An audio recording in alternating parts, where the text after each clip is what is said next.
عمومی طور پہ رشتہ داریوں کے اندر بعض رشتہ دار بہت تلخیاں دیتے ہیں، زندگی کے اندر زہر بھر دیتے ہیں، لیکن اگر کبھی وہ مجبور ہوں تو ان کی اعانت کریں، اور ان کا رویہ کچھ بھی ہو، زہرناک ہی ہو، لیکن آپ کا رویہ خوبصورت ہونا چاہیے۔ آپ مجھے اگر پوچھیں کہ سب سے بہترین صدقہ، سب سے افضل صدقہ کون سا ہے، تو سب سے افضل صدقہ جو مجبور ناراض رشتہ دار کو دیا جائے، جو رشتہ دار آپ کا شریک بن کے ہر جگہ پہ کھڑا ہوتا ہو، ہر خاندانی میٹنگ میں، ہر خاندانی ایونٹ میں آپ کے مخالف کھڑا ہوتا ہو، آپ کو نیچا دکھانے کی کوشش میں لگا رہتا ہو، اور کسی وجہ سے وہ کمزور پڑ جائے، مالی مشکلات میں مبتلا ہو جائے، اور آپ اس کی مدد کرنے کی پوزیشن میں ہوں، تو آپ کا نفس آپ کو کبھی بھی اس کی مدد کرنے پہ آمادہ نہیں کرے گا۔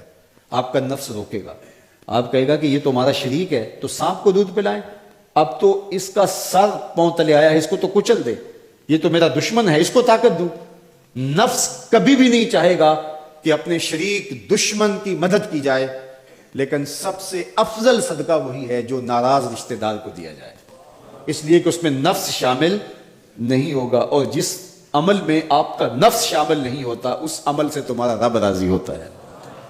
تو رشتہ داروں کے ساتھ سلوک اچھا کرنا، رشتہ داروں کے ساتھ رویہ خوبصورت کرنا، یہ تمہاری زندگی کا اسلوب۔ مجھے بتائیے اہل مکہ نے، حضور کے رشتہ داروں نے حضور کے ساتھ کیا سلوک نہیں کیا تھا؟ اوجریاں ڈالی، کانٹے پھینکے، راہوں میں گڑھے کھودے، اذیتوں کے پہاڑ کھڑے کیے، اور کیا کیا مصیبتیں نہیں تھی۔ حضور شہر مکہ سے چلے گئے مدینہ المنورہ۔ اب جب فتح مکہ ہوا تو حضور جب تشریف لائے تو ناقہ پہ سوار ہیں، تو اب یہ تھر تھر کانپ رہے ہیں سارے رشتہ دار حضور کے، برادری کے لوگ۔ انہیں پتا تھا کہ آج ہمارا آخری دن آ گیا ہے، اور اگر بڑا بھی رحم ہوا تو کم از کم ہمیں شہر بدر تو کر ہی دیا جائے گا۔ اب حضور تشریف لائے، سب کو جمع کیا، کہا کہ بتاؤ میں تمہارے ساتھ کیا سلوک کروں؟ تو انہوں نے کہا کہ آپ کریم باپ کے کریم بیٹے ہیں، ہمیں آپ سے اچھے سلوک کی توقع ہے، اور ان کو توقع یہ تھی کہ ہمیں قتل نہ کیا جائے، شہر سے نکال دیا جائے۔ تو آقا کریم نے فرمایا اذهبوا انتم الطلقاء، جاؤ چلے جاؤ، میں تمہیں معاف کرتا ہوں۔ اور آج تم سے وہی کہتا ہوں جو حضرت یوسف علیہ السلام نے اپنے بھائیوں سے کہا تھا، لا تثریب علیکم اليوم، جاؤ چلے جاؤ، تم سارے آزاد ہو۔ اور حضور نے سب کو معاف کر دیا۔ معاشرے کے کمزور لوگوں کی حضور علیہ السلام مدد کرتے، ان کا بوجھ حضور اٹھا لیتے۔ دکھیوں کا، کمزوروں کا، لاچاروں کا بوجھ اٹھانے کا مزاج پیدا کرو، لوگوں کی ضرورتوں کو پورا کرنے کی کوشش کرو، اپنے کندھوں پہ بوجھ اٹھاؤ اور ان کا بوجھ ہلکا کرو، یہ مزاج پیدا کرو۔ یہ تمہارے نبی علیہ السلام کی سنت ہے۔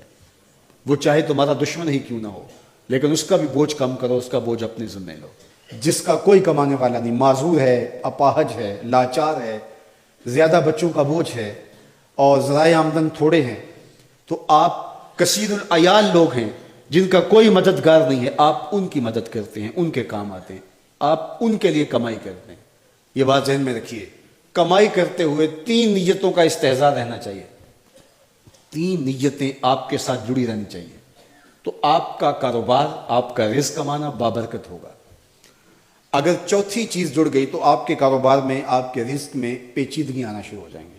سب سے پہلی نیت آپ کے ساتھ یہ جڑی ہو، عموماً ہم سب کے ساتھ یہ نیت جڑی ہوتی ہے، اور وہ یہ کہ ہم اپنی ضروریات کو خود پورا کریں اور سوال کی ذلت سے بچیں۔ دوسرا مقصد، جو میرے زیر کفالت لوگ ہیں، وہ بچے ہیں، بیوی ہے، بوڑھے والدین ہیں، وہ چھوٹے بہن بھائی ہیں، یا جو لوگ بھی میرے زیر کفالت ہیں، ان کی ضروریات کو میں نے پورا کرنا ہے، اور اس کے لیے میں یہ رزق کما رہا ہوں۔ تیسرا مقصد ہمارے ساتھ جڑا ہونا چاہیے، اور جب بھی ہم کمائی کر رہے ہیں تو ہمارے ذہن میں یہ بات ہو کہ معاشرے کے وہ لوگ، وہ میری گلی میں ہیں، میرے رشتہ داروں میں ہیں، میرے محلے میں ہیں، یا کہیں اور ہیں، جن کا کوئی کمانے والا نہیں ہے اور مجبور ہیں، میں ان کی مدد کروں گا۔ اللہ مجھے اس کاروبار سے، اس وسیلہ رزق سے اتنا عطا کر دے کہ میں اپنے بچوں کی کفالت بھی کروں گا، اپنی ضرورت بھی پوری کروں گا، اپنے والدین کی خدمت بھی کروں گا، اور معاشرے کے ان کمزور لوگوں کی مدد بھی کروں گا۔ وہ کام جن کے ذرائع نہیں ہوتے آمدن کے، بلکہ اخراجات ہوتے ہیں، میں ان کاموں میں لگوں گا۔ مدارس دینیاں ہیں، مساجد ہیں، اور دیگر ایسے کام ہیں، میں یہ خدمت کروں گا، اس لیے میں کما رہا ہوں۔ تو یہ رزق بابرکت ہوگا، اور آپ بیٹھے اپنے دفتر کی کرسی پہ ہوں گے، تمہارا رب تمہارے نامہ اعمال میں ثواب لکھا رہا ہوگا، فرشتے نیکیاں لکھ رہے ہوں گے۔ تو یہ سراسر دین ہے، یہ سراسر اچھائی ہے، نیکی ہے، عبادت ہے۔